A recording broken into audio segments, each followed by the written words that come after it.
Maraming mapagsubok ang pagdaanan natin sa buhay. Mga pagkikahos, ngunit andito pa rin tayo, hindi tumitigil. Hindi sumusuko upang makamtan ang ating mga pangarap.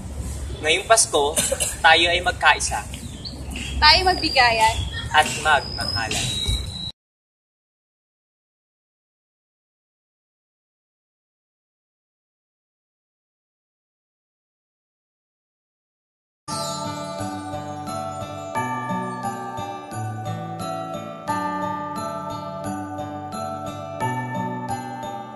Maraming bagay ang dumarating, lahat ay lilipas din. Ligay at kalungkutan, panahon din lang. Iisa ang tumatagal, tunay na pagmamahal. Sa pag-ibig na taglay, lahat ay mahihigtan. Salamat sa pag-ibig, nasubok ng panahon. Dala nito'y liwanag lalo na sa ngayon. Tuwing Pasko, mas ramdam mo, dama sa ating tinig ang init ng pag-ibig. Na na na na na na na na, thank you for the love.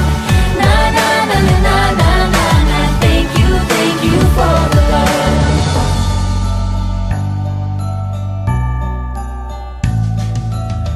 Balikat ka sa sandalan, mayakap na sisilungan. Sa pag-ibig ng Diyos, walang maiiwanan. May hapi o kabiguan, pangarap mo'y maglaho man. Sa pag-ibig na taglay, muling sisimulan. Salamat sa pag-ibig, nasubok ng panahon. Dala nito'y liwanag lalo na sa ngayon. Tuwing Pasko, mas ramdam mo, dama sa ating tinig ang init ng pag-ibig. Na na na na na na na na, thank you for the love. Na na na na na na na na, thank you for the love. Pasko,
Patricia of AB4EB.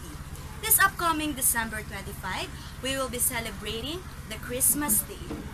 And I would like to tell you something that Christmas season is not only about gift giving, exchanging of gifts, celebrating Christmas parties in schools, business organizations, any local governments, reunions, or family gatherings, but most of all, Christmas season is about love and thanksgiving because Christmas season is the day that our Jesus Christ was born. Now, we should always remember that the true meaning of Christmas is love because God is love. And we should not forget to share love with our parents, to our relatives, to our family, to our friends, and of course, to God. Guys, may you have a Merry Merry Christmas and advanced Happy New Year. May God continue to bless all of us. Thank you.